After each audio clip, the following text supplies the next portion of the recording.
republic for which it stands, one nation, under God, indivisible, with liberty and justice for all.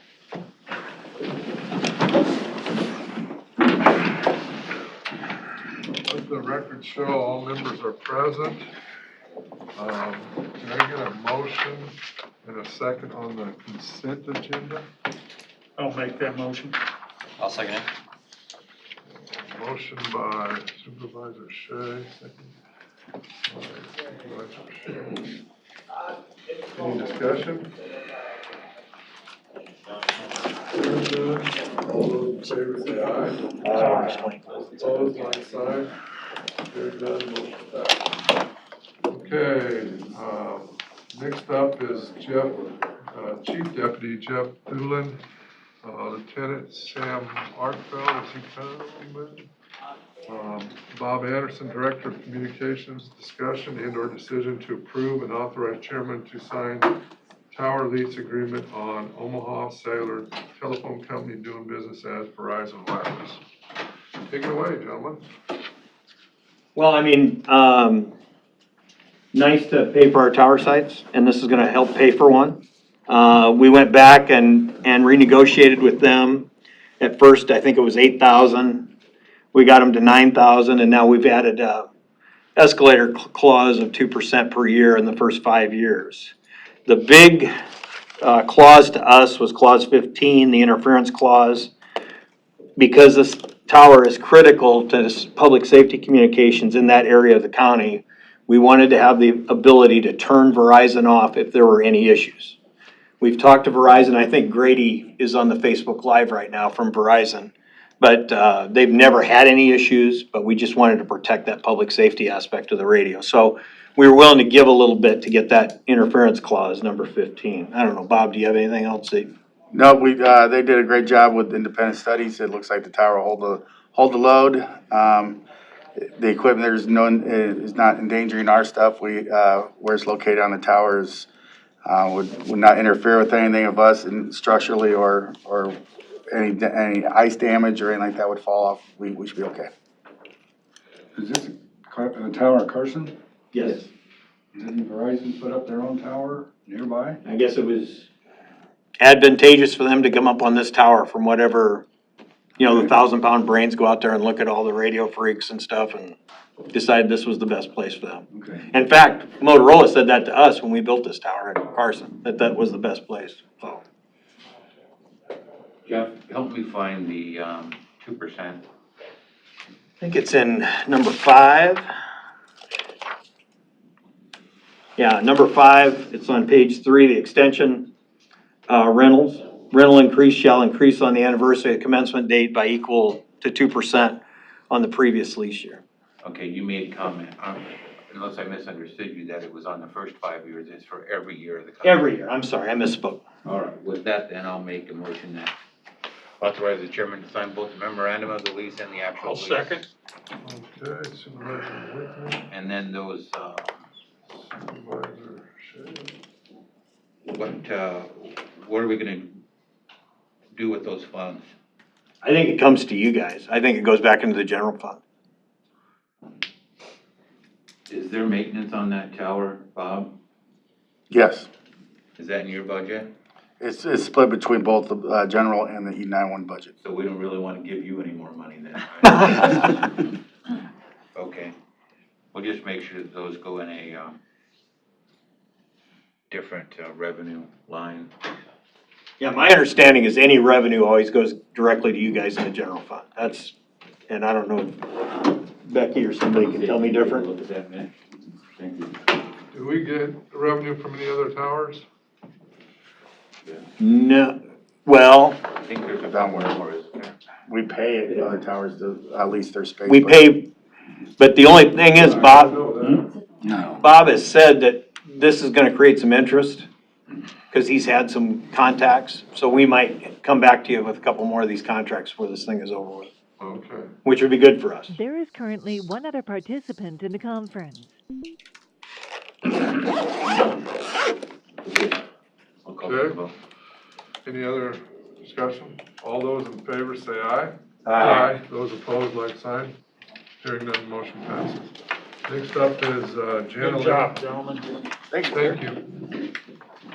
You got some other stuff from the city then, Jeff, yesterday? We haven't got it yet. I just talked to Mitch before the meeting. Their purchasing person is going to copy us on all those invoices now. Okay, And so we will bring them to Mitch and then he will hand them out to everybody. okay. Sound good? Sounds Okay. good. Thank you. Yep, thank you. Jenna Limerick, Director, HR, Courtney Gormong, Garmong yeah. Garmon of Lockton, discussion and/or decision to approve Lockton Consulting Agreement. Is Courtney on the, Brittany may be on the line. Courtney wasn't sure if she was gonna make it at 10, so it could be Brittany. okay. Ask. Yes, Brittany is on. Oh, hi, Courtney. So, Brittany, Courtney's not on yet. She might be joining here in a few. No problem. So, for the contract this year, there is an increase, mainly because we set up the new portal that offers a lot more interface for the member and for them to be able to upload or check their status, do e-learning series, and things like that. I have demoed the portal for both Heather and I think Jana, you also did a demo last year, I think. Yes. So they knew kind of how that works, and it's all customizable to where we can set it up depending on how the program structure is. So that's where that increase came from, and we hadn't done an increase in 3 years. And so the cost there is under 2.1, the $11,825 for a maximum of 220 participants. And then if we go over 220, then there's additional fees for each one.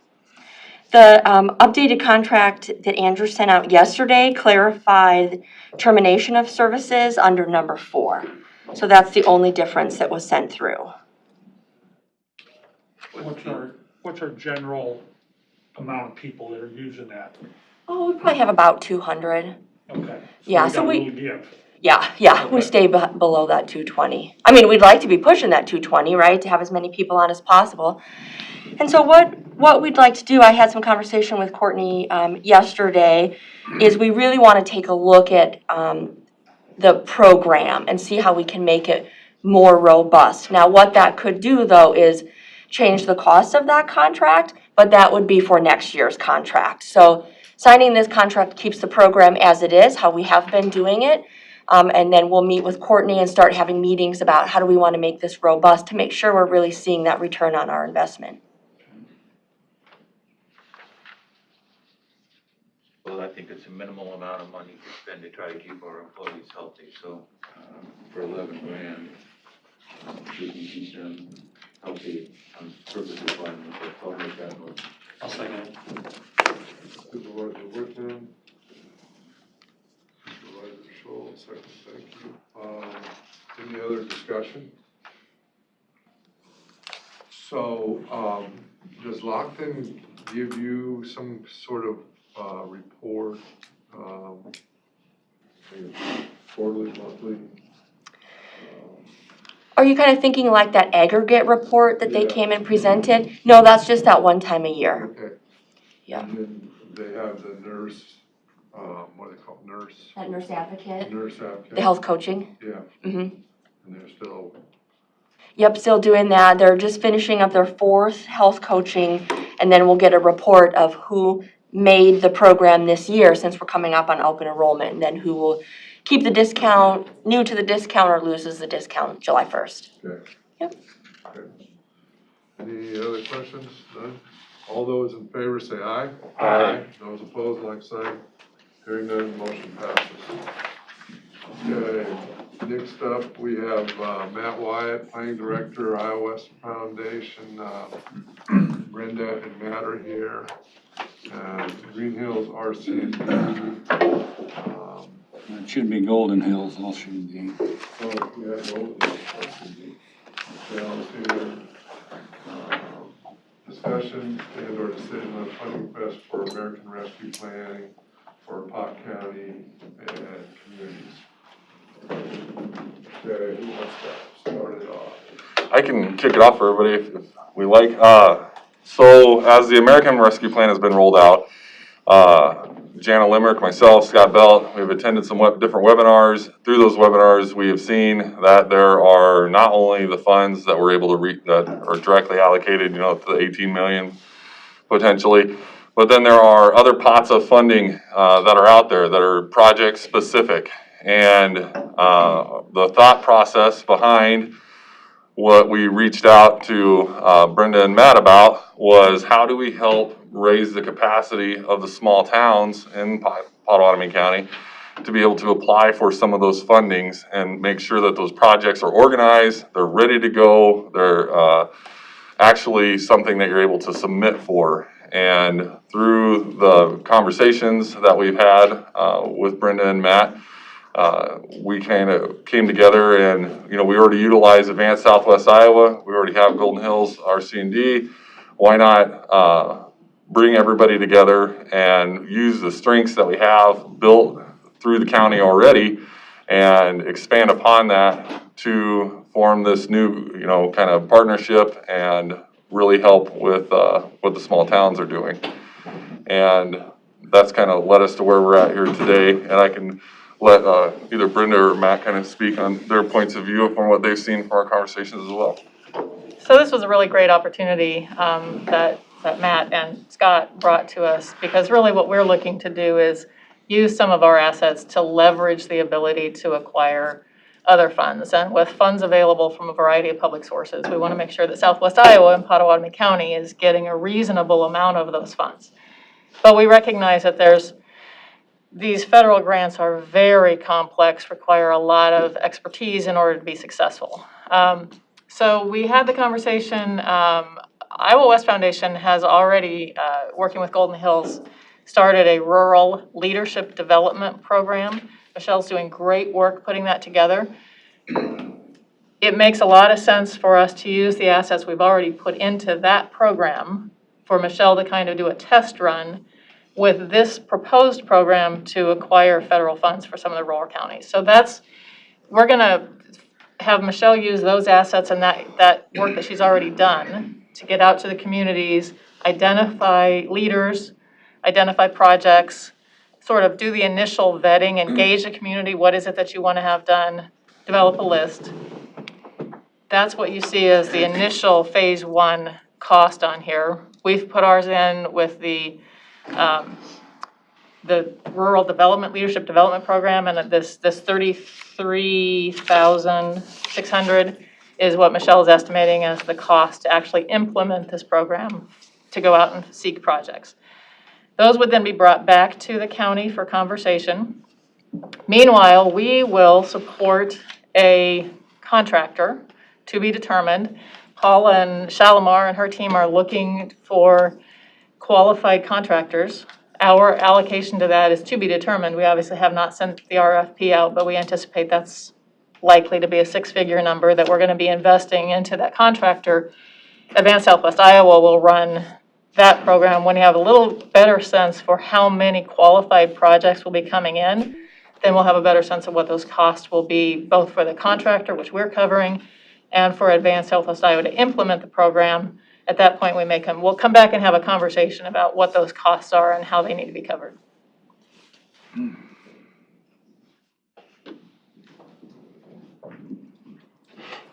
Okay, Brenda, a few questions.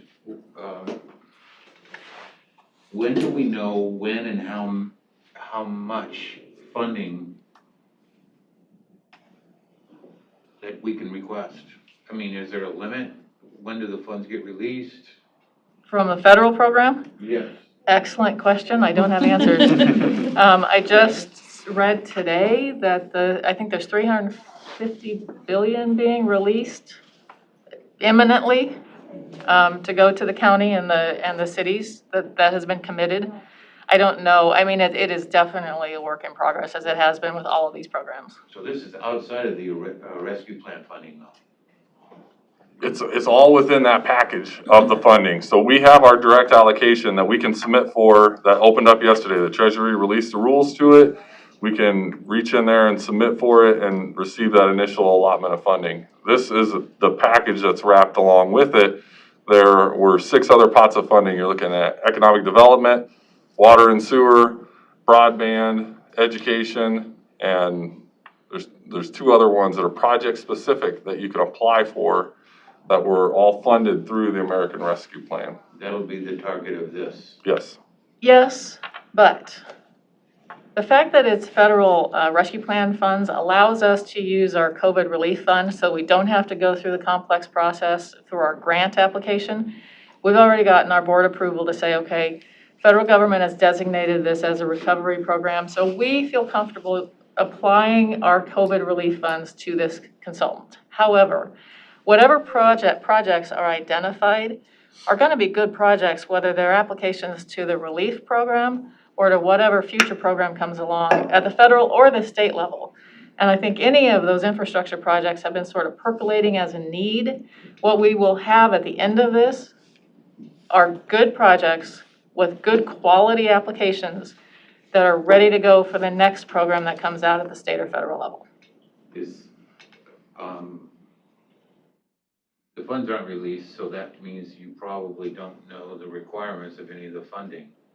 Is there a match requirement? Possibly. That's why we want to come back to the county. For any sort of list that's developed, no application will be submitted. We won't work on any application if you all don't agree that they're legitimate projects that the county, if necessary, would be willing to consider for funding. And you mentioned phase 1 costs. I don't see that anywhere here. Second page is the Golden Hills cost at projected hours and mileage, supplies at, Gotcha, I missed. actually it's 34 and change. So, Where are those funds coming from? Well, hopefully the county. We've put our $75,000 in to develop the leadership program, which is going to be the underlayment for this. We will also put the money in, again, I am anticipating it's going to be 6 figures, low 6 figures, to fund the consultants. And so when we initially had this conversation, there was discussion about the $33,000 in cost being an additional contribution from the county. So I think that's one of the questions on the table today. so for one of the examples of how fast the money does come, I don't know, it's been probably, a month ago, we met with Congresswoman Axney, and because the city had a plan in place, they received $1 million for their project. I don't know if they have actually gotten it, but they've got acknowledgement that they're going to get $1 million. And there's our other 2 representatives on the Senate side, I think, have 10 million they're sitting on too to allocate, or maybe more if they so choose. They're not referring to them as earmarks anymore. They're calling them community projects, which is another name for earmark, I guess. So if our communities don't have those in place, then it's going to be tough to support or help them along. I should know, but I don't. The last time they've done their comprehensive plans for those communities, is that something that's done every 5 years, or? It varies with each community, but I would say the majority of the communities have updated their comprehensive plans. Okay. Whether through MAPPA or SWPCO. Okay. And we could contact either one of those agencies to get a full listing of all of our communities. And then we have the housing study, which is out there, also, which should be helpful in determining what priorities maybe go to the top for those communities and such. So, and the word broadband is pushed around a bunch, and what those speeds are and such, and then water are always an ongoing challenge for a lot of those communities. Any other questions? is that the money that the board county's getting, just that, how much, 18 million? Is any of that eligible for this planning process that you're looking at? That'd be up to this board.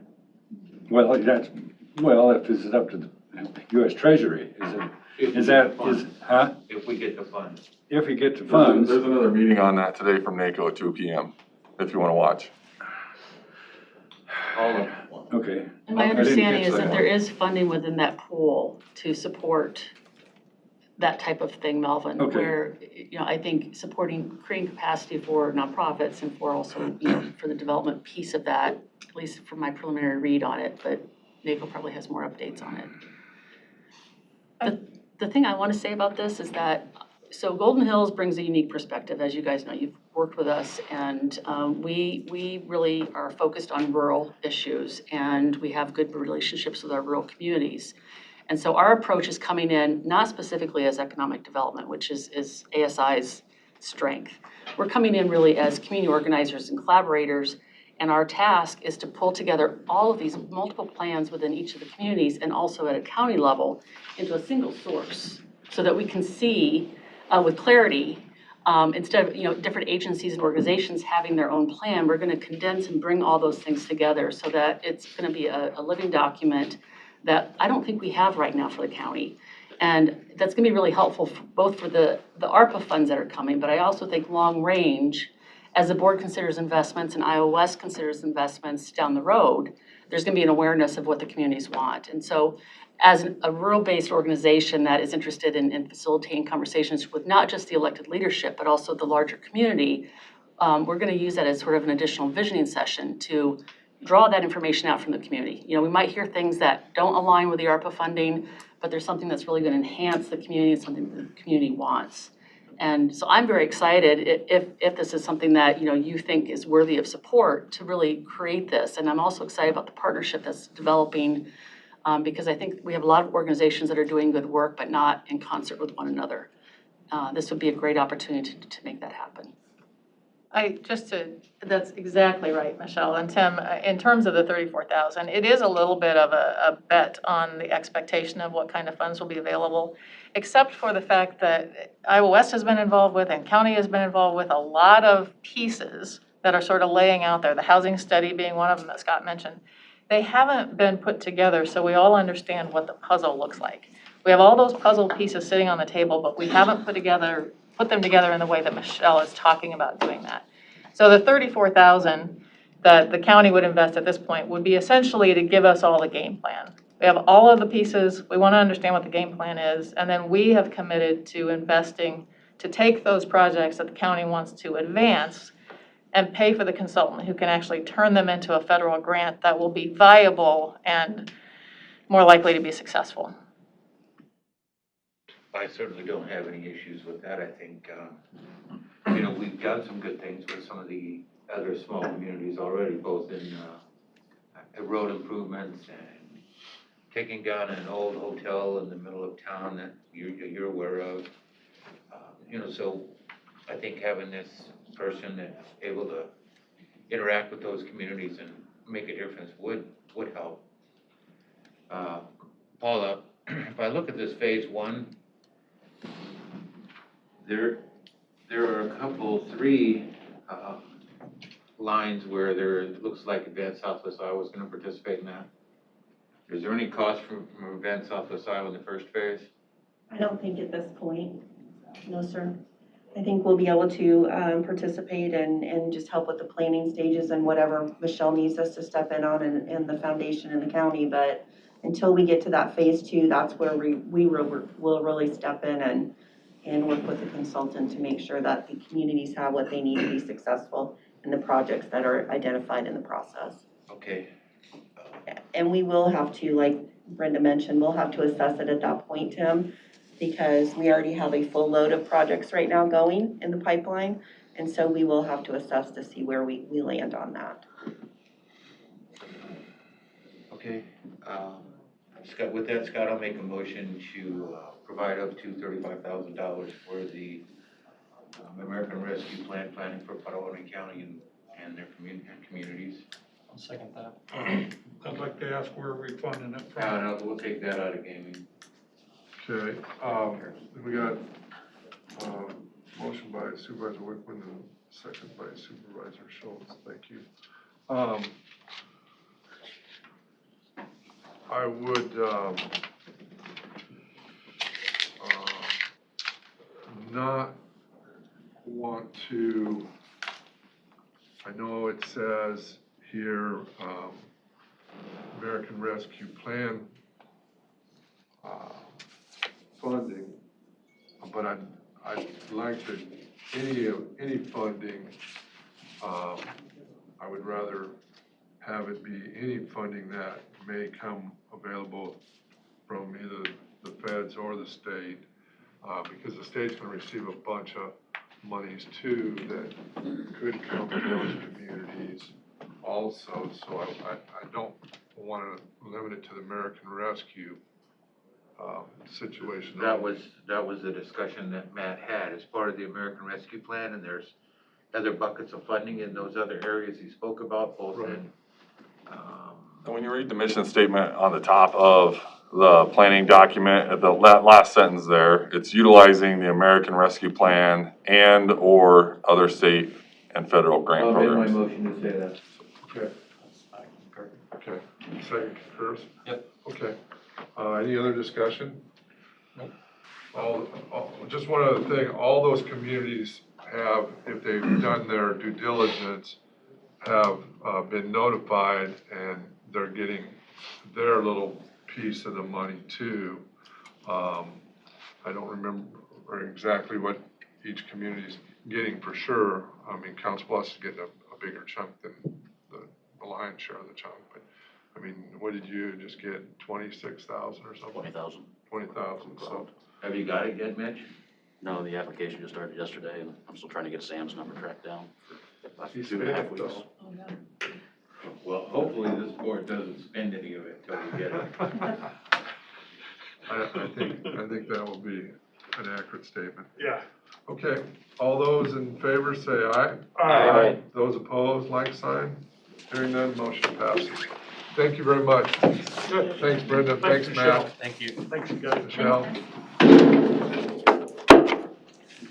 Okay, up next, we got Matt White, Director of Planning and Development, discuss demand or decision to approve and authorize chairman to sign service agreement with Field Day.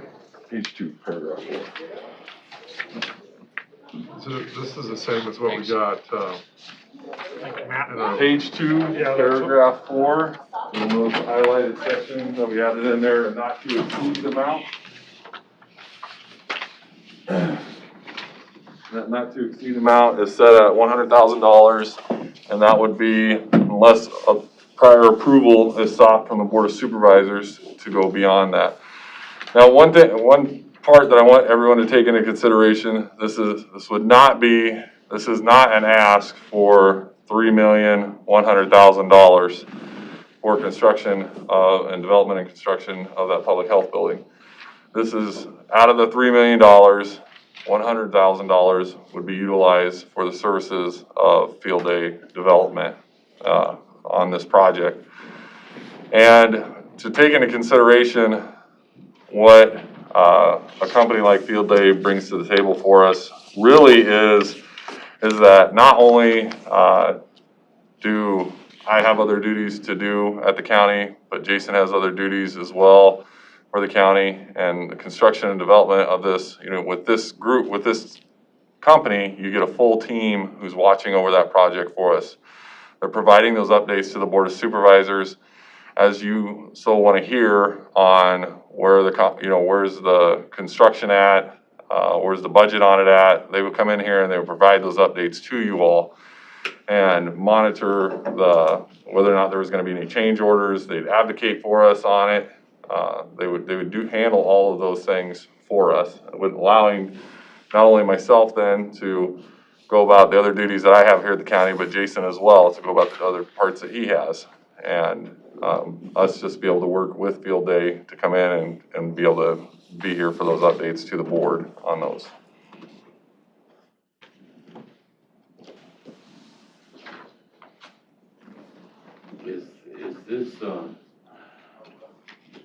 time critical, Matt?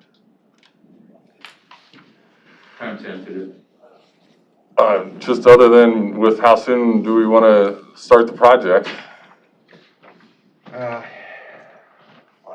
I didn't expect it to be, and maybe I shouldn't say anything like that. I would like to review a little bit on what the space study HGM did for us and what their costs were. Do you know what those were? The space, we didn't do a space study. Yeah, the board did a space study. We did that one with UNO. We did a space study. I'd like to look at that, but it's up to the board what they want to do. You're talking the space needs study or whatever? Yes. That covers public health costs. No, they probably didn't. I just want to know what were those costs? Huh? What that cost us for that study, do you know? Oh, God. Hold on. See, that's what I'm trying to get at. I can probably tell you right now. When did that study go on to? Pardon me? When was that study? 16 maybe, 15, 16. 16, 17? Yeah. That was different than the UNO. Yes, it was. That UNO was done prior to me. We did, it was, That yeah, was it had to more do, we did part of it operations. because of the B1. That Right. was part of the reason we did it. That's correct.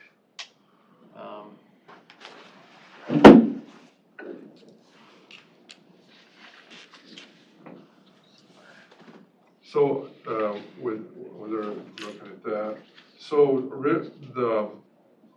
the product, the work product, so is there some progression that's made with these, people that if we sign this contract, is that accurate? Yes, so they provide a timeline to us on preparing the RFPs, when the timeline of the entire project, when you break ground,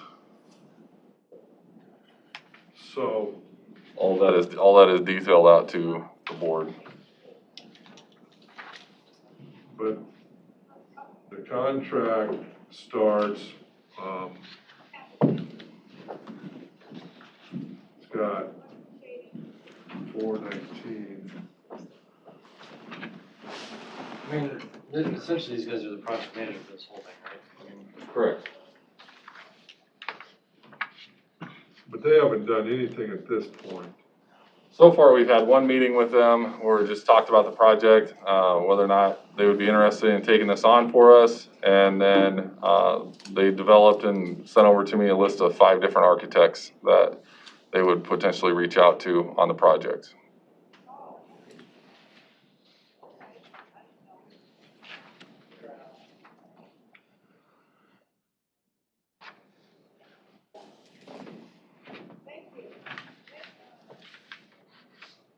So, have you had the opportunity to, and I don't know,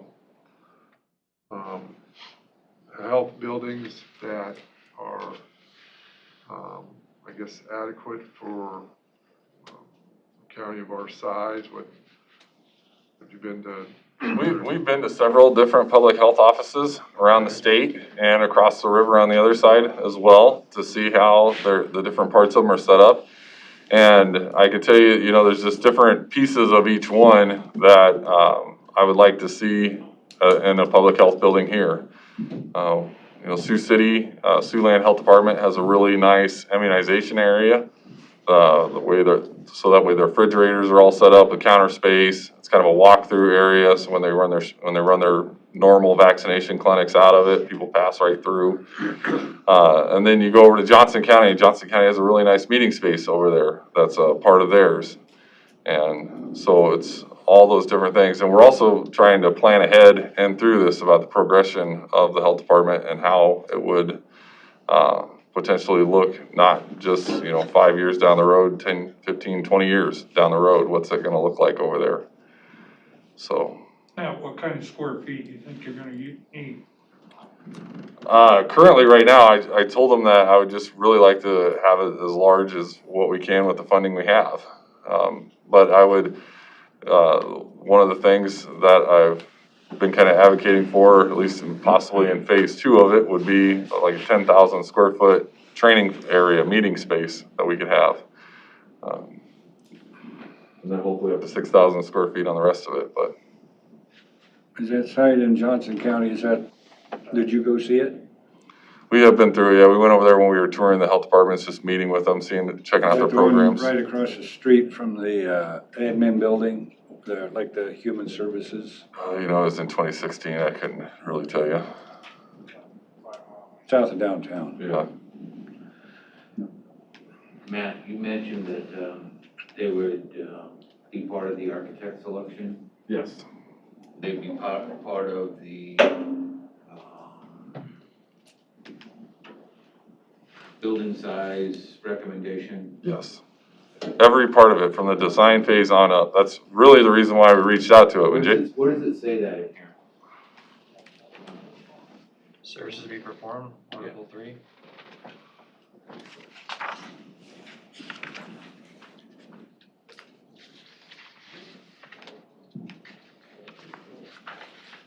I don't see that. They're gonna have a principal, a senior project manager, and administration. Let me show their rates. Where does it say architect selection? Building size recommendation. Contract administration. Site management. The parts that you're asking about are parts that they do with every project that they take on. So the first thing we would receive back from them, I'm asking, and I don't know,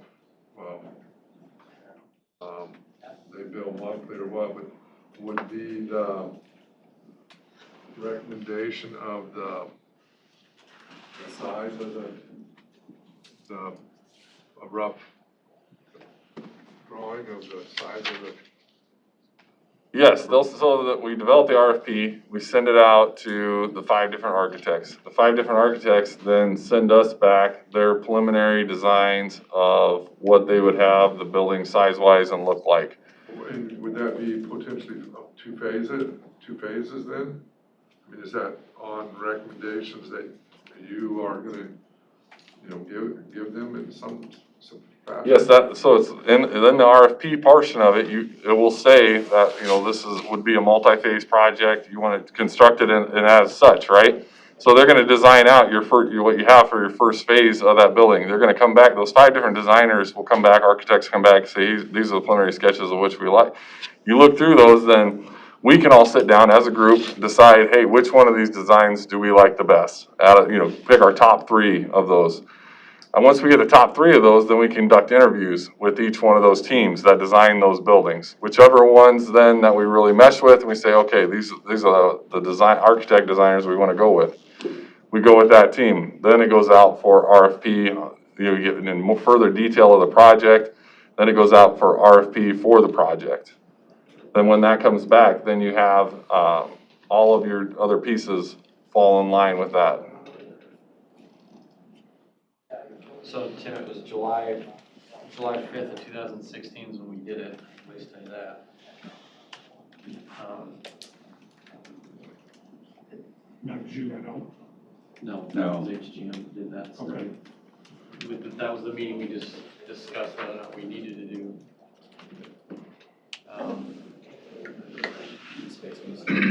Well, that just repeats essay, I mean. Is it possible, Matt, to get a list of project management and development services that they're gonna provide in this?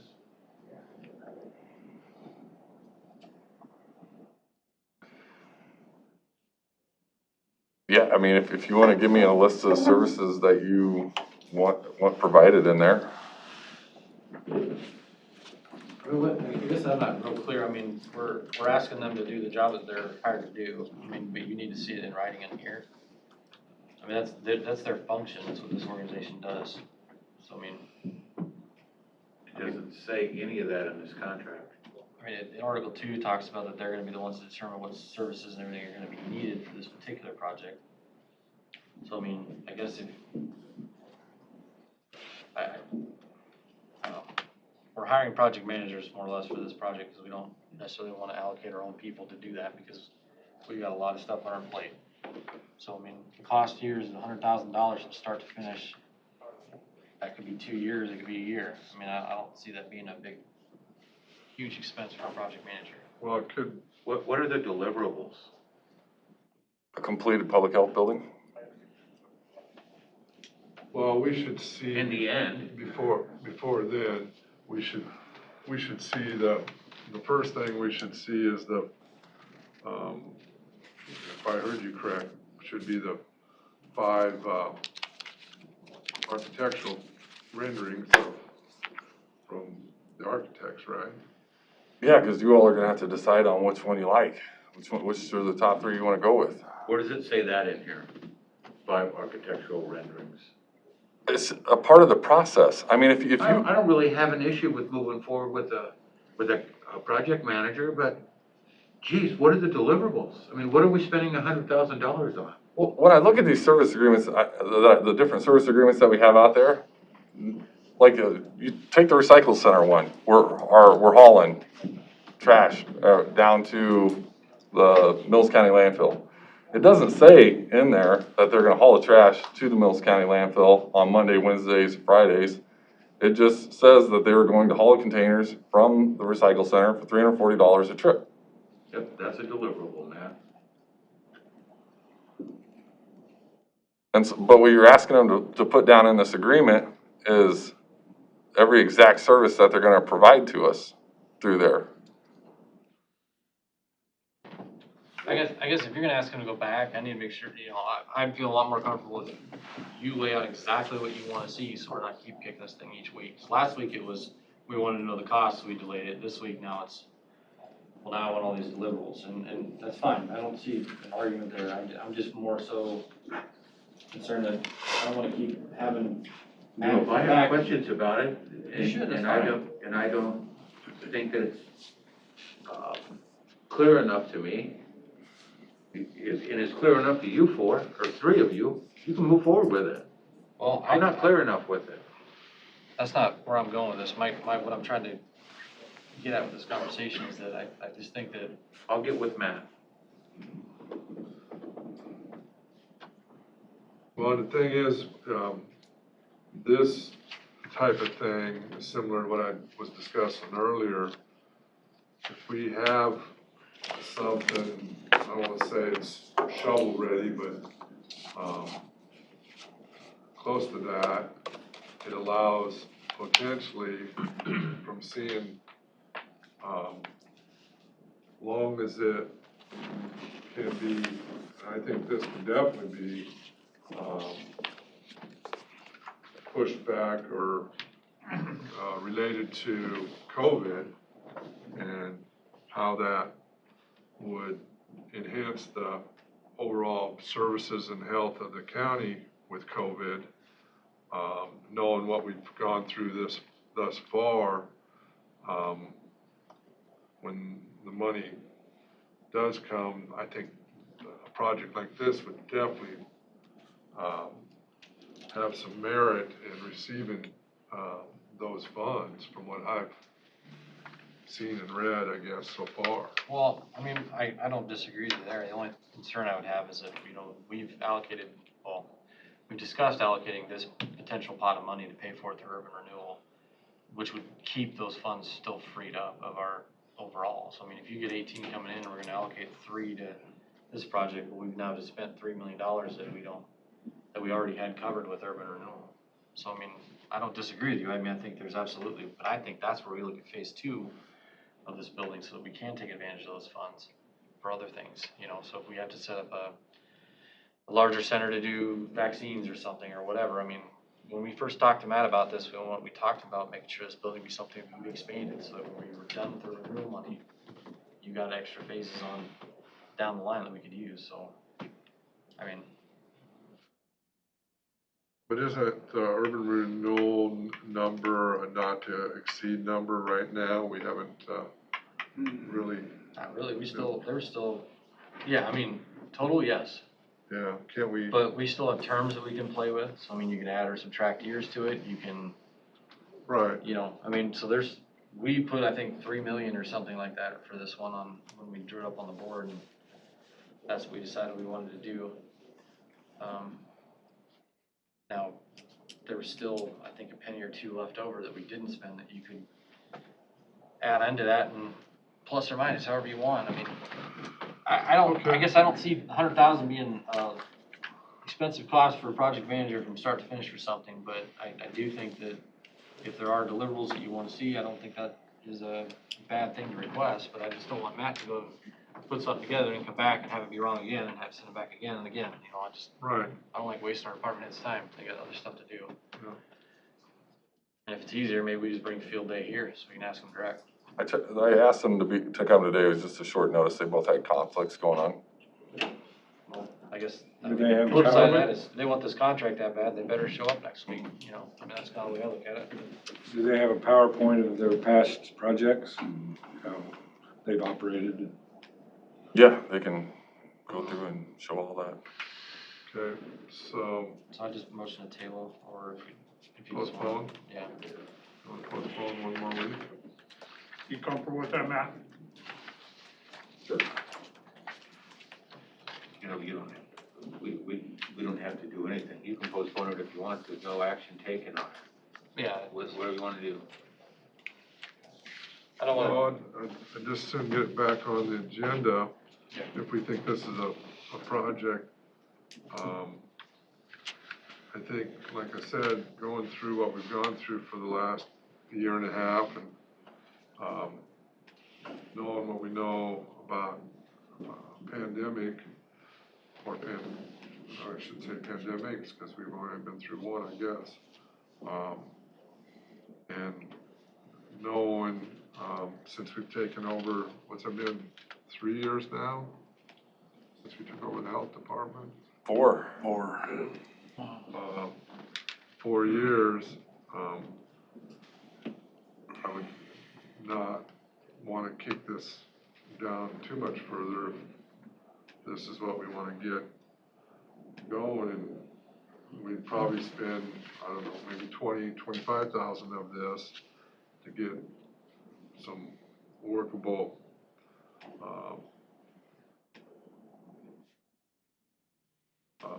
whatever, engineers and some site plans or something of that nature, so. I think we're all in favor of it. I really think So we Mr. got Rickman probably, let's put it on the contract. postpone it Let's till. put it in the contract. Yeah, how much time do you think? If we're more comfortable with that, let's do it How much time right, do you so think we we haven't need gotta to- come back. Tell them to make every attempt to be here next Tuesday. Well, I guess you'll know by Thursday if that can happen, right? And then that way you can, let's do that, that way. It'll be on the agenda. Yep. That way if you can't do it, then we just push it back 1 more week, whatever you gotta do. Okay. I'm gonna be forward with you, man, I'm fine with this, I think that we should at least be able to see, you know, some deliverables, so that if something doesn't pan out, we can hold them accountable for it, you know? So I don't think that's a bad request, but I would ask Mr. Wickman, maybe you two connect, so you can make sure we all see what we wanna see. I will do that. You know, I think that, in the discussion we had last week, I don't want to beat this up. Never mind, I'm not even going to go there. Let's move on to the next one. Did you want a second on that motion, or do you want to just? Postpone it till No, next week. I think the chairman can just. Hey, Matt, will you, Matt Wine, you have time to stay here for item G? Yes. Thank you. With that, Chairman Are we, Belt, I'll make a motion to approve and authorize the chairman to sign the contract with Michael Henning for the courthouse addition project. Second. motion by Wickman, no action taken on the last, one. I got that. Mr. Hauser, seconded by Schultz. Any discussion?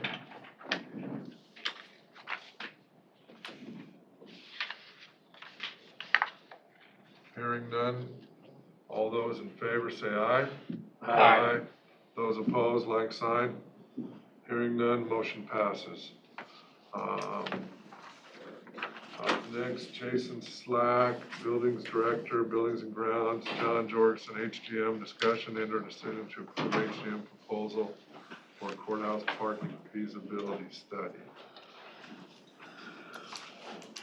As part of our urban renewal plan, we need to probably look at our parking areas around here, and I've asked John Jorgensen to draw us up a proposal to do some of the engineering costs associated with that project, and he's put together 3 options for the board to look at.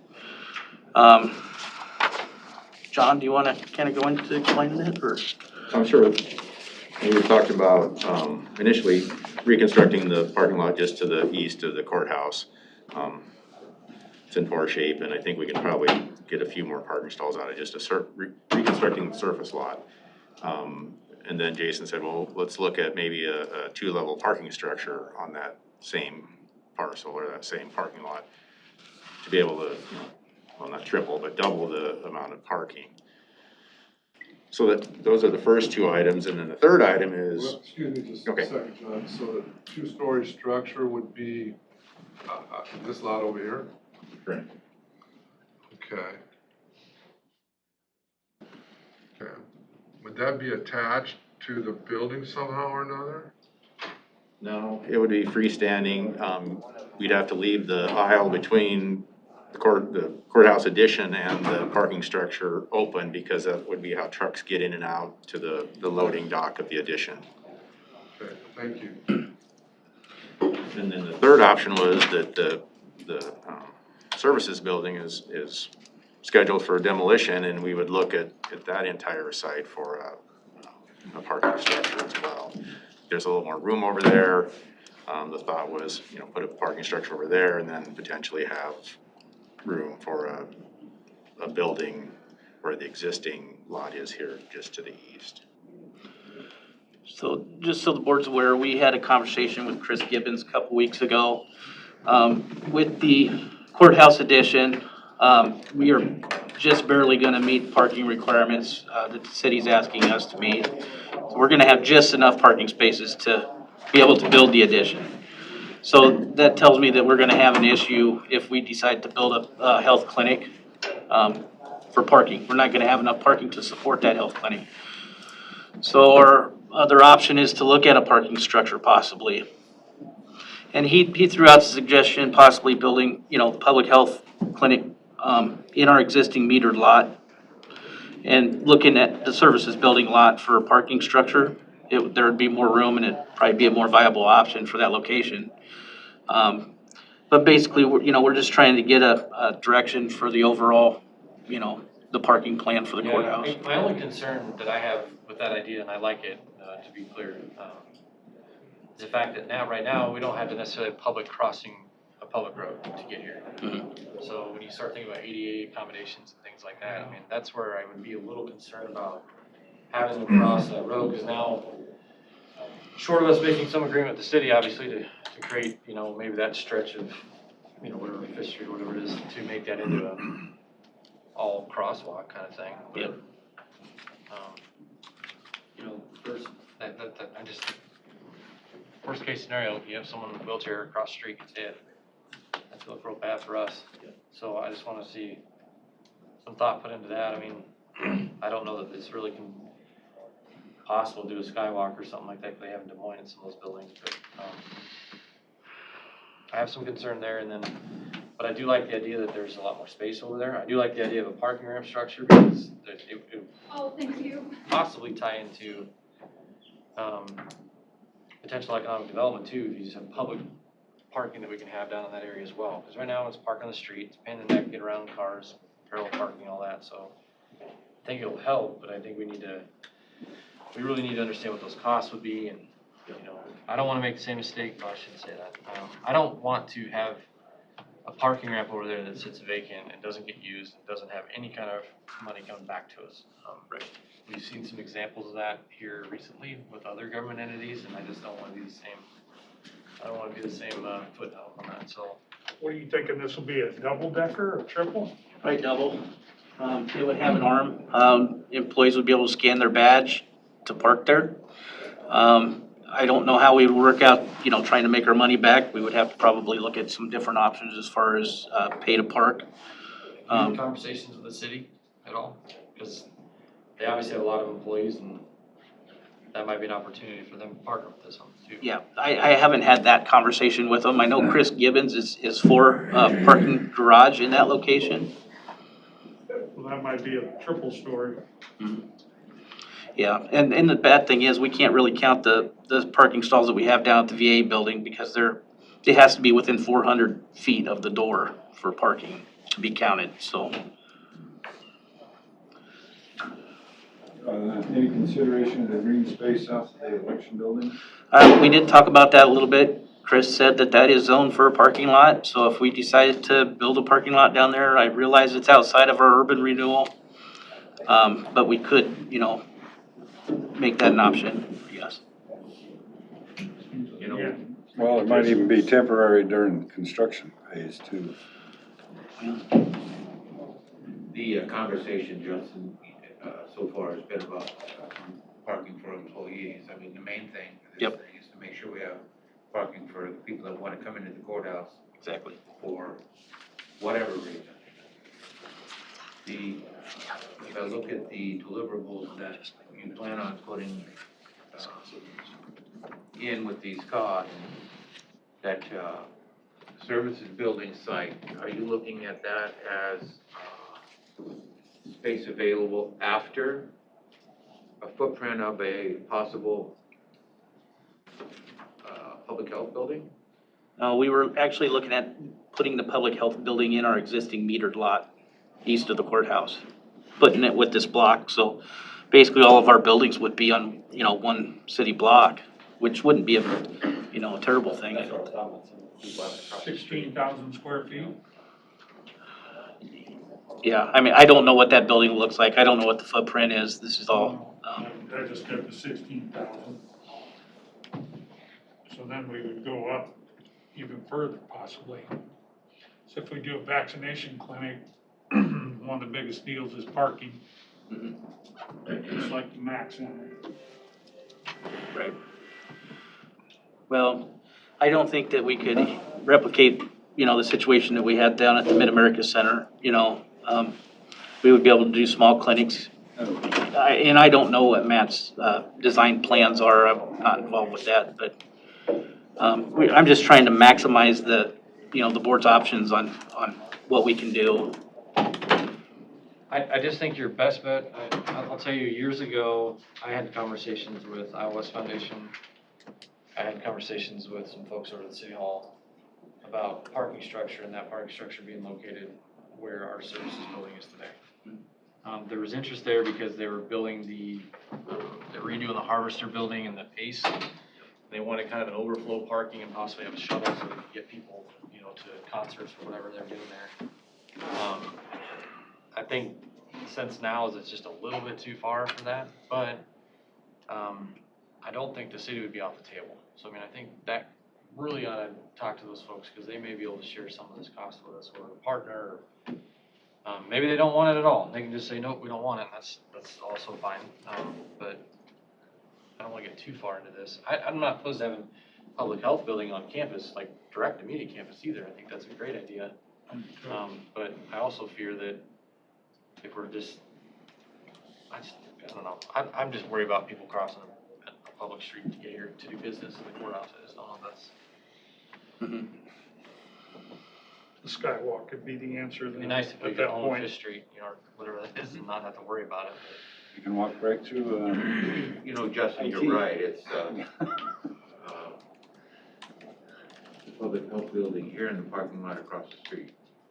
If I had it just shooting from the hip, not seeing any concepts or anything, I would have the parking structure here and the building and the health building over there. I would like that. Nobody has to cross the street. Well, I shouldn't say it that way. There would be a lot less people crossing Fifth. Yeah, but you're saying that we barely meet the requirements for parking at that point, right? If we Yes, did once- that, what you're saying. Yeah, if we don't count the footprint of the services building, because right now we're trying not to count that for parking spots, not knowing, what the public health building's gonna be. We are just barely meeting the city's requirements. Matt Wyatt, Because the other option how is, many story building do you foresee in this health building? public health building, 1, 2, 3? keep both parking lots. Maybe two. Maybe two. Okay. I see that is sucking up a lot of land out here in parking. What's the current capacity out here? Do you not have that? We have it, I wanna say there's 65 roughly parking spots out there in the. Is that the metered stuff? Yeah, A parking structure, we'd be looking at 125. well, you're gonna lose some of that, it's not gonna quite double it because you've got ramps in there, Oh, you're right. So triple decker could be a realistic Well, and you can always, number. I mean, granted, I don't know how drainage works over here, but, I mean, you can always go down too, so you can add extra. You go to some of the big cities, they actually go down and then have 2 layers too, so you can get your triple decker out of it. We're gonna have elevators no matter what for ADA. No, you have to. Okay, Chairman Belt, I will make a motion to approve the HGM proposal for the courthouse parking feasibility study in the amount of $9,200 coming out of gaming. I'll second that, it's fine. Well, we'd sure know what was happening a little better.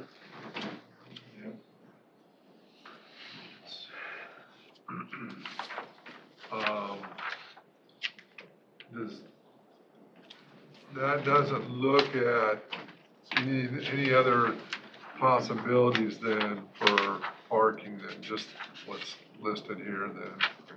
Those three. yeah, Okay. that's pretty much all we have to work with. Well, the original design that HCM gave us for this whole expansion concept had this building next door being torn down for parking as well, so I mean, I would hope that'd be part of this consideration. I mean, you guys came up with the idea, just to be fair. But we still have that available. And then we have the building over there and all the ground that's around it. And at one time, the Regal Tower approached us about buying that lot they had on the corner and such. So I don't know. I didn't walk off the 400 feet or whatever. It might, it might make it. We would have to measure that. Yeah, I guess is that just for office buildings? Is that what that's for? That's not for retail? It's office space. What was it, 1 parking spot for every 400 square foot of office space? Office space? Yep. So now retail has a different deal. Yeah. Okay, I'll call for the vote. Okay, all those in favor say aye. Aye. Those opposed, like sign. Hearing none, motion passes. Okay, discussion and or decision regarding resolution 9620. I put this on here, so that you, all could decide. This is the resolution that was passed in, November, was it? Yeah, November 5th, in regards to the courthouse campus. I mean, our options are to amend it or repeal it or suspend it on a certain date. Leave it as it is. Leave it as it is, whichever you're, I think was some recommendations or suggestions that we start, stepping it down, and go to, recommend rather than require and such. Since that discussion, I was in a couple of meetings that included the superintendent of our schools, and they would like consideration and to leave the mask requirement in until school is out. And, you know, I think about a lot of things. And we were down, our case numbers per week were down to, I don't know, 20s a week, per week. Now we're back up to over 100 cases a week. I think school is out the first week of June at the latest. Some of them are out before that. I just think that, and the schools are getting a lot of pressure from parents to get the mask requirement off. But the school administration wants it there because they're still seeing cases in their school. So Is that a true statement? I'm just really honestly curious about that. It is. Okay. Of faculty or students? Both. you know, I wouldn't say that if I didn't have the information. So I think they're a little concerned, so I mean, this board can do whatever you want, but Well, I can tell you, we have you a know, requirement in place, and the school has asked that that remain in place till after school's out, so. School can keep it in place at their school. School's not county government. I also think that, you know, the Capitol has asked it to be voluntary. They've done their diligence on that, and I'm not really seeing anything that's saying that that's been a huge issue. I mean, I understand what the school's asking, and I think they just want us to help alleviate some of the pressure that they're receiving from folks, but. And that's true. But I'm also, not to sound rude or, you know, arrogant or anything, but that's also not my problem. I mean, this is, we're getting to that point where that school board is there, they're elected leaders, they can make that choice at their school district. And I think for the county's sake and our building, that's our choice and our decision. I think it's fair for that to weigh in on your decision making, but for me, I just think we're at a point now where we need to start considering how we're gonna ramp this back down. If we don't wanna do it today, that's fine. I just think we need to figure out when that's gonna be. I don't have any issues if the discussion happens after the school is done for the year. When However, is school done for the year? Does anybody know? June something, I think. I think somebody said the first weekend in June, and Louis Central, I believe, is the last one to go out. Can we make a motion to start ramping it down like Well, the 1st of You'd June? have to repeal or amend this resolution on that date to say that. I don't know what line item it is, but. Matt, what's your recommendation? Public health's been sticking with the CDC recommendation, which is they recommend that if you're gonna be indoors in a space like this, that you wear a mask, you wear a face covering. It's one of the best mitigation methods that we have against it. I've talked a lot with the hospitals, just encouraging, you know, them to make sure that they're still telling their story about what they're going through right now. Hospital numbers have been fluctuating up and down. We're down right now.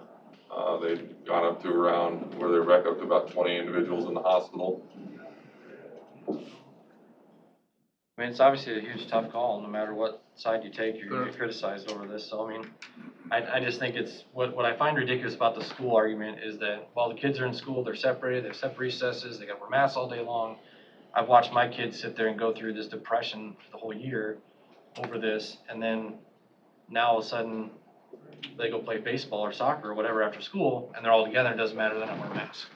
So I mean, it baffles me that the double standards we have out there, so I mean, it's hard for me to just, you leave here, you go to a restaurant, most restaurants are wide open, you're not wearing masks anymore, so I mean, yeah, maybe specifically in this building, you can say that you did your preventative measures, but the minute they walk across the street to go to a restaurant to eat, it's over. So I don't know, your gas stations aren't requiring it anymore. I mean, I don't, no matter how we handle this, it's gonna be ugly, and someone's gonna have an opinion about it, and they're gonna be frustrated, and, you know, they're gonna say something, so.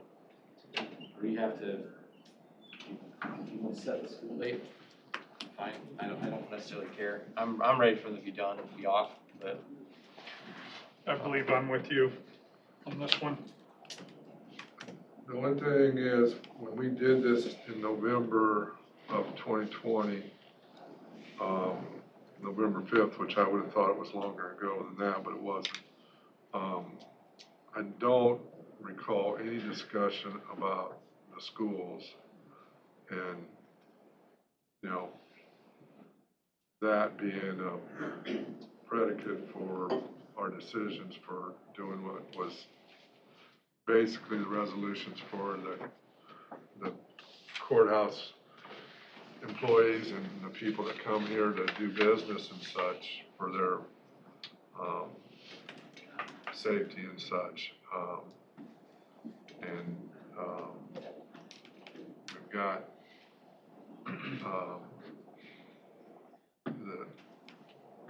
I mean, the nice thing is we're not chances. saying you can't wear them, you know, I mean, No. it's not like we're saying. Volunteer. Yeah, but on the same note, it's like. Matt, there's no what's way our to measure that. percentage of people vaccinated in our We're county? getting close to 30% of Potawatomi County residents. The only, and we had a group of individuals, with Jan, when we came together. The only thing that I would just let the board to kind of, if you decide to go either way on it, is to just make sure that you communicate really well. Give the department heads time to communicate it to their employees. Because I think one of the preceptors to us doing this was when the Board of Supervisors was really looking for a way, we've got to get some of these employees back to work. You don't necessarily want to just throw it out there without the department heads communicating it down to the employees and wind up with a bunch of people saying, well, I'm going back to working from home then. And Then you have a job. I mean, it's pretty simple. triggering off that aspect of it. So it's just, I didn't have it, you know, my departments were here, they were working. But I know that there was departments that was an issue, so. Matt, what's the percentage of folks vaccinated in our county as far as employees? I couldn't tell you, We don't have any way to measure that. no. Didn't We track that. don't track their employment. I think it'd be good for us to maybe survey that a little bit. I mean, obviously make it a voluntary thing, but it'd be helpful to know, because if we're over 70% for our employees here, then, you know, I'll push that right back to you and say, well, now we're following CDC guidelines. If we're I looking, can't speak for other departments. I think mine's 90%. I think out of 30 of us, 27 have been vaccinated. if we're looking to do this next month, then maybe we should start communicating now that at the next meeting, we're gonna drop it. Be volunteer basis. Are you talking about employees or, I think it's just anyone that enters this courthouse, it's voluntary. If you want to wear it, wear it. I mean, there's nothing wrong with wearing it and choosing to wear it. I don't think anyone would debate that. I just think I mean, there are a lot of folks that had opinions on it when we went to just issuing masks in general, you know? I mean, like I said, you're gonna get criticism both ways, but I think, you know, I think the school argument, and I'm not trying to sound critical of you or anyone that talked to you, but it's just like, they want us to do it so they can point the finger back and say, well, look, the county's waiting until the end of the school year too, so we're just doing the same thing they are, and that's been the argument a lot lately. And I'm not participating in that dialogue. I'm just gonna be very clear, like, school board, you have your own government entity, you need to make the decision based on what facts you wanna make, but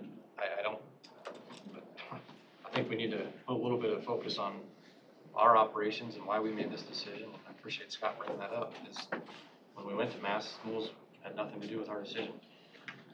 You have the CDC and you have Potawatomi County Public Health still recommending that if you're in the building, you wear a mask.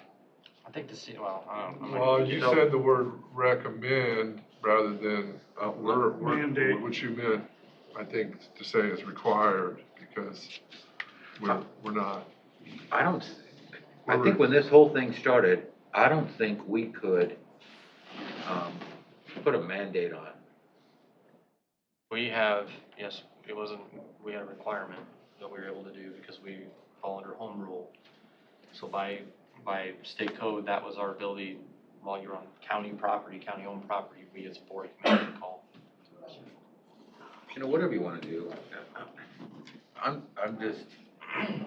I've been on every call that Matt's had. So I can tell you the cases are going up again. And the issue is our younger generation and our people in schools. And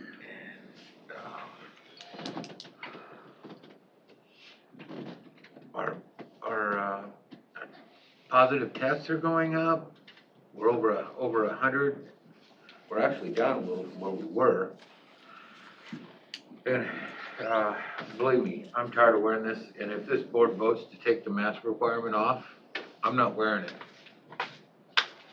All I'm asking is, I think the board should consider, this when school is out. So, that's all. I'll give you this, Bone. How about this? I think maybe. I don't want it, Bone. Well, let me, I'm trying to get on the same level with you, so maybe just hear me out before you interrupt me again. What I'd like to do is maybe have us have conversations with these other entities, and maybe we can do it unified, because that was one thing we did talk about at the beginning, was being unified. So maybe that's the thing we ought to consider doing. Well, then you've changed a lot since the last 5 minutes, because Well- 5 minutes ago, you didn't care what the schools thought. You didn't care. They could do it on their own, so. I did whatever you want to do, and it is their responsibility to make that decision. I'm not making it for them, I'm not gonna, Okay. I'm not gonna give them the excuse. Is but- there a motion at the end of this, Scott? No, there isn't You just have a discussion. Well, I have Roll call. discussion or decision, but, I want to be, I guess, clear, I don't want to say the county is not, supportive of the schools and their decisions. But at the same time, I think the schools are using Pot County Public Health, not particularly Pot County, as their followed guidelines along with CDC and whoever else is out there as far as recommendations. And those seem to be getting adjusted almost on a daily, if not weekly basis, those recommendations. So I just wanted to make sure we all knew this resolution was still out there, and we have some employees and probably even taxpayers or customers that are wondering when we're going to address this again. And Scott, I wanted to. does anybody know what's happening in the Capitol? Are they, Voluntary votes. the Capitol is voluntary? Yes. Some of the, and if I remember, the post office and some of them have lessened up their requirements also. I was just at the post office, a mask is required in the post office. Well, the one I went to had a sign recommended. Did you go to the one out by the mall? No. The one by the mall is required. Okay. I think the federal places are still. Can we move it to the June 1st meeting? Would that be okay? Sure. I feel if we can do that, one more month ain't gonna kill us, I guess. Well, it'd be about 2 weeks, 3 weeks, I guess. Day after. That'll give us till the, Memorial real Day. close to the school deal. Yeah, because then, I don't know, then the schools, well, they used to have, when I was in school, they used to have summer school, so I don't know if that continues on with their decision-making or That not. was a long so, time ago, Scott. you know. Well, and I guess maybe I should clarify my statement about, I watched that school board meeting last week with the Wood Central School District, and I watched the things they were saying, and you're right, Scott, they're pointing to Potawatomi County as, well, this is what Pot County says we need to do, this is what we need, that was a lot of the discussion. And I don't want this board to get roped into that issue that's going on with that school district. I think we need to focus on our stuff, we need to stay out of that dialogue. You see, I'm not trying to say, I don't want us to be viewed as, making that decision for the schools. I guess at the end of the day, I mean, we need to make it for our county, for us, for our operations. No, if we want to time it the same, I'm not opposed to that, but I don't want us to get roped up into that Louis Central, the Council Bluffs School District you know, parents versus the faculty thing, that's not our place. I guess I lean more towards Matt. What are you thinking?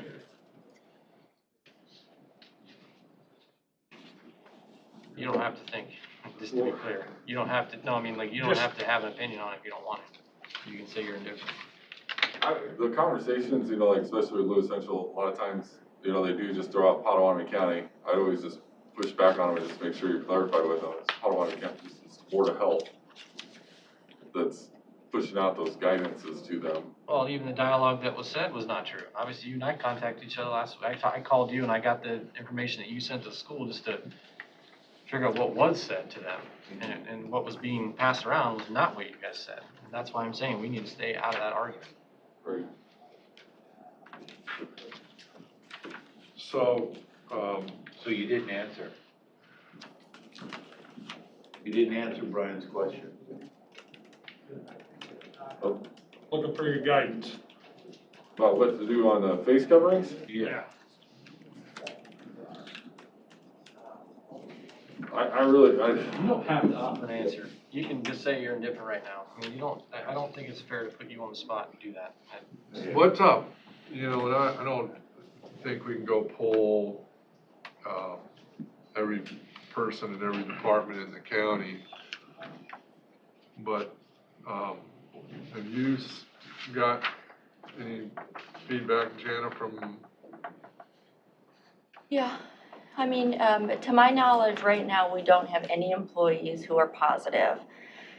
You have 2 departments who have already decided that their employees don't have to wear masks any longer. I think that provides a little confusion, especially to some of our citizens coming in the building. Why they have to wear a mask, but someone else might not have to wear a mask. What do you mean by departments that they don't have to do it? The sheriff's office and the treasurer's But I office. mean, the treasurer's office as well? That was one of the major concerns right there, wasn't it? It was back, you know, when this all first started. Mm-hmm. So definitely departments have reached out to me to find out what we're doing. But other than those 2 departments, I haven't received any feedback. You know, when COVID first started happening, we had lots of department head meetings to talk about what to do and other small group meetings to talk about, well, do we close the courthouse? When do we open it? Do we wear masks? And we did all make those decisions. And, you know, we met last week as that small group, but couldn't come to a decision because it's a difficult decision to make. And so that group, I know everyone keeps asking Matt, but that group does not have a recommendation for this at this time. I know that probably doesn't necessarily help the 5 of you to make this decision, but we decided we were just gonna go away, process it, really think about it, and then come back together as a group. But we don't have a recommendation at this time. and for Lee, for the treasurer's office and what they're doing down there is that they don't have to wear their masks when they're at their workstation. But when you look at what we did in the beginning of this pandemic, for the courthouse, we put in the different engineered controls, administrative controls. Everybody's able to social distance themselves out. They now have permanent glass barriers in front of themselves between them and the residents that are coming in to do their business. And so there's those other mitigation methods being put in place. Now, if they go out of that office and they're coming walking through the hallways, they are putting their face covering on to do so. They're not just walking in and out with no mask. Which is a volunteer thing. No, it's a requirement of the Board of Supervisors that if you're gonna be in the hallways of the courthouse, you have masks on. So once they leave their workstation and. So. Well, I think we Make a motion. we look at, I don't think the rest of the board's comfortable making a decision right now. That's fine. I mean, I don't think we need to force it. I think we need to all be on the same page. You might ask IT what steps we should take to keep from getting infected by the virus. Do every damn thing you can do. Are you trying to That's my analogy, but. Well, you don't get to vote. No, I don't get to vote. well, I You know, don't, Make it in comparison regarding viruses. I think if we, shoot for, you know, I'd say like May 25th or whether it's June 1st, and let the people in the courthouse know, and there may be some guidance and changes between now and then. If that happens, then we can have it back on here to amend or suspend or repeal. Are those the options, right? Correct. On the resolution, Yes. kind of. I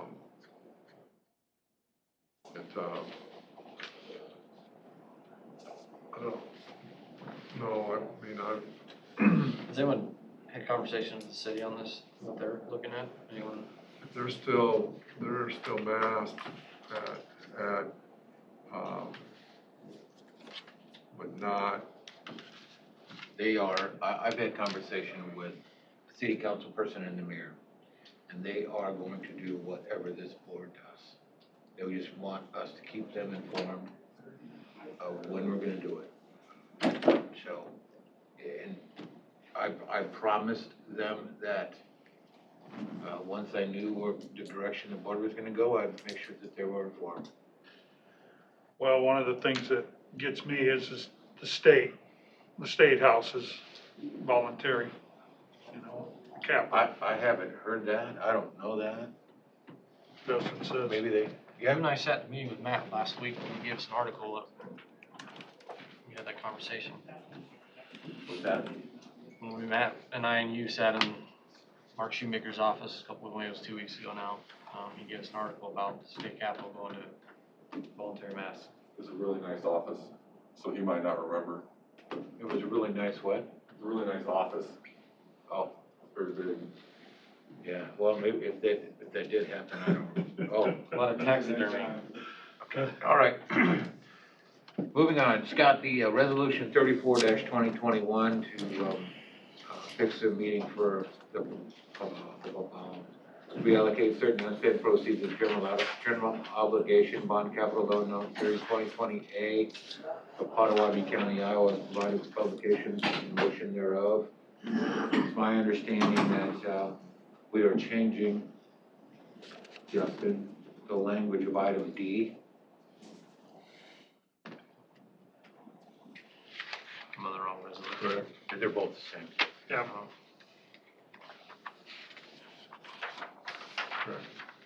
In this resolution, we're changing the language and proposing to change the language in item D to include a truck and a trailer, is that right? I guess as long as it's okay with the bond council, or is that what you're talking about? Yeah, that's a recommendation, right, because the truck and trailer didn't fit? Wasn't that what they said? Yeah, I just wanna make sure we're not Public changing meeting. anything else on any of these other ones. No, correct. All right, I'll make that motion then. I'll second it. Okay, motion by Supervisor Rickman. Seconded by Supervisor Shea. Chairman Bell, Aye. Supervisor Wickman, Aye. Groby, Aye. Schultz, Aye. and Shea. Aye.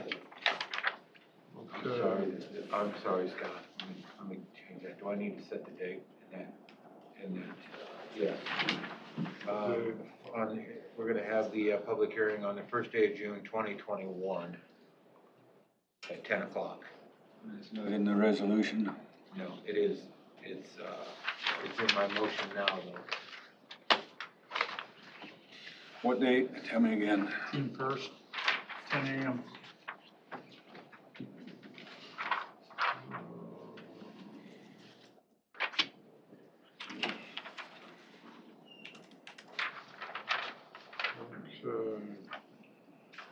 Are you okay? Who seconded that? Shea did. You okay with that, Brian? Yes, I am. All right. Where did you? Mr. Hauser, you call the roll call, please. He did. I already did. Oh, that's right, you did. I did previous to your amendment. I think it's Do we need to stick. vote on the, voice vote on the amendment, or roll call on the amendment, or do we need I to do think it's anything? a friendly enough motion that All right, doesn't work for me. all right, then, I will make a motion to approve and authorize the You board. you said that was, you said that was in the resolution of May. No, I was asking if it was in the resolution, but I don't. Yes, it is. Yeah, there it is, June. It's down there. There it is. First day of June, Yeah. 10 a.m. Section 1. Where are you? You're section 3. Oh, right here. 10 a.m. It's under public notice. Okay, I'll make a motion to approve and authorize the board to sign resolution 35-2021 entitled Resolution Fixing the Day for a Meeting on the proposal to reallocate certain unspent proceeds of the general obligation capital loan notes series 2028 of Potawatomi County, Iowa, and providing for publication and notice thereof, and setting a hearing date of June 1st at 10 o'clock. Same thing, I want to make sure that all we are doing is changing the language in item D. I'll second that.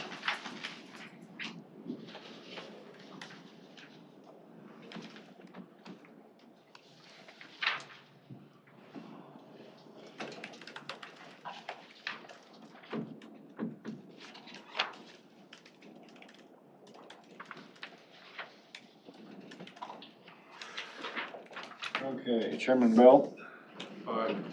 Supervisors Wickman, Aye. Groby, Aye. Schultz, and Shay. Aye.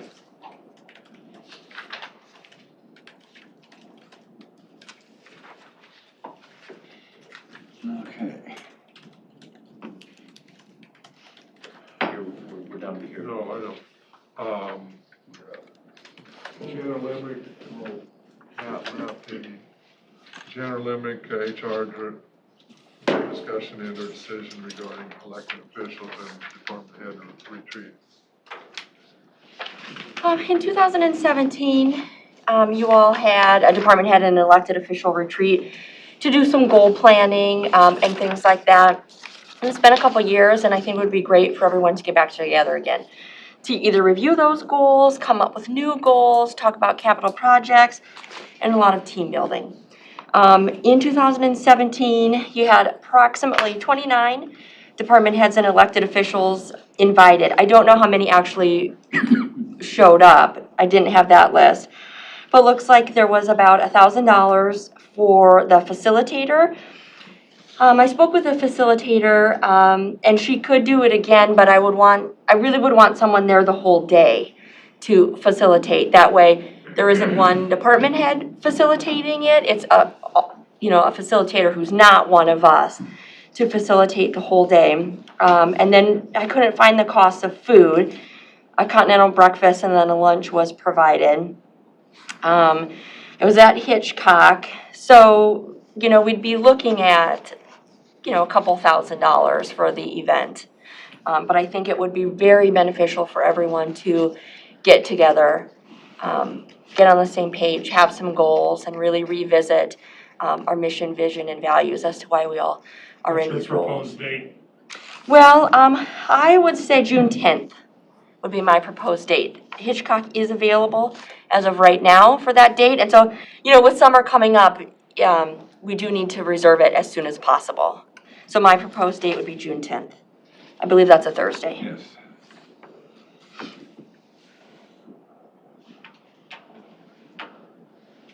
And so what I would ask today is the board's approval, if they would like to move forward with this, and then maybe some sort of budget not to exceed number. Have you spoke with the majority of the department heads and they're available to make it that day? I have not spoken with department heads. I wanted to speak with the board first if they were even interested in pursuing this. And then I certainly can reach out to the department heads this afternoon to see if June 10th, if they're available. I'm just, and I'm just thinking loud a little bit, but I think it'd be beneficial if we had a lot better understanding of American Rescue stuff for this meeting, in addition to the things that you talked about. That would be a great topic for us all to discuss, yeah. And I don't mean to push it off, but I'm just wondering there's a better, So are you thinking maybe look at July? I don't believe the Hitchcock had any availability in July. well, or, I didn't even think maybe we, you know, go first thing in the fall or something, I don't, you know. I guess the reason, finishing off COVID and COVID's not done, right? We've had a rough year, right? Our 2019, 2020 fiscal year started with a flood, we ended in COVID. We're still in COVID right now, we're ending this fiscal year in COVID, we're beginning next fiscal year in COVID. There's been a lot of stress, I think, for the county and the department heads and elected officials. Next fiscal year already, you're telling me? Well, I think COVID's gonna last through July 1st, yeah, I'm pretty sure. So what I'm saying though is I think the sooner the better to get everyone together. That's just my opinion. I mean, I don't think there's any problem with doing goal setting at any point in time, but I think Scott's point about understanding what kind of funds are available might change those goals, so perhaps maybe you look at doing this as a quarterly thing, so that you can make sure those goals stay in line with what we want. You know, it wouldn't hurt to have one just kind of session, get it going, and then come back this fall and say, okay, we got American Recovery Funds now. People's ideas may have changed because they may be able to actually fund them now. So maybe, I mean, that'd be my suggestion. Maybe it's never a bad time to have The conversations. more communication we have, Yeah. I think it's better, Gina. Yeah, And so. I like your idea. Thank you. So maybe we have a bigger retreat now and then the fall, maybe a little bit of a mini retreat. Maybe we don't necessarily provide a meal. It doesn't need to be all day like this one, but it's just a refresher and hey, where is everyone? How have our goals changed? So we wouldn't necessarily need to spend that much every time, but I think that's a good idea, Justin, because you're right. When you had one in 2017 and we've never gotten back together to say, hey, where are we? On what we discussed, what has been done, what has been tabled, what's our progress? Do we still have any new upcoming capital projects that we might want to put in this next bonding? I mean, do we have to get a list together? And maybe that's, because I think what Maggie Berger had sent out was selling bonds in August Are or you okay with September. this? The 10th? Wow, I don't know. I think the 10th, I don't know. Well, here, I personally, here's why. I think that we need to hear from our department heads. We don't have any money yet that we're aware of as far as the rescue plan goes. This board is committing expenses that aren't in our capital plan, haven't been part of a capital plan, haven't even been part of a real good capital plan discussion. I can name off some if you'd like, but I mean, we all know what they are, and their requests are coming. I think if we put together another capital plan with our department heads and take a look at it twice a year is what should happen all the time. And we haven't done that since, I believe, 2018. She said 17, right? It was 2018. Well, 17 was this retreat, which is a little different, I think, than probably what Tim is talking about. So I'll make a motion to approve. Well, we gotta make sure that it lines up with. I'll second your motion to approve to have Jenna move forward with contacting department heads to find out if their availability And you'll come back next week? with a date. With a date and maybe some more solid dollars about what this would cost? I think that would work. I'd like to also, just maybe as part of the discussion for this, I think we need to have, I think there are other vendors that need to also have the opportunity to participate in this, and not to say we're set on one. You mean the facilitator? Yes. Okay. Are you still talking Hitchcock? Yeah, I don't think it matters where we do it, to be honest. Okay. It's nice up there, it's just kind of. Yep. Yeah, Suzanne used to. For some reason, what was the deal we did at Arrowhead? We went out to Arrowhead and did it in that big room out there. I believe Justin, when he was chairman, had a board retreat. I had one when I was chairman. And that's the last time we've done. We didn't do another one because COVID hit. We were talking about actually having one back then, but we didn't end up doing it. Well, when I know when. Okay, Tom- awesome. We brought everyone in here, we did something here once too. I don't know, I'm not thinking anything we did at Arrowhead, did I? Yeah, we did out there at that, Breezy Hills Lodge. Breezy Hills Lodge. Good. All those in favor say aye. Aye. Those opposed, like sign. Hearing none, motion passes. Okay. Thank you, John. Thanks, ask for a 5-minute break. Okay, what's that? Can we take a 5-minute break? We got one more before we go into closed session. Okay. Supervisor Schultz, can you wait for that? All we're gonna do, I'll make a motion that, we approve the job description for the volunteer and facilities coordinator with the conservation team. I'll second. Motion by Whitman, second. 3D, Melvin, D. Okay. 3D. Okay. Oh. Any other discussion with, volunteer facility coordinator? Okay, all those in favor say aye. Aye. Those opposed, like sign. Okay. Hearing none, motion passes. I'll make a motion, we go into, a closed session. I'll second. Motion by Supervisor Whitman. I'm sorry, pursuant to Iowa Code 21.5, parent 1, parent J, for discussion and decision on the purchase or sale of particular real estate. Second by Shay. Yep. Roll call. Chairman Belt. Aye. Supervisors Grobe. Aye. Wickman.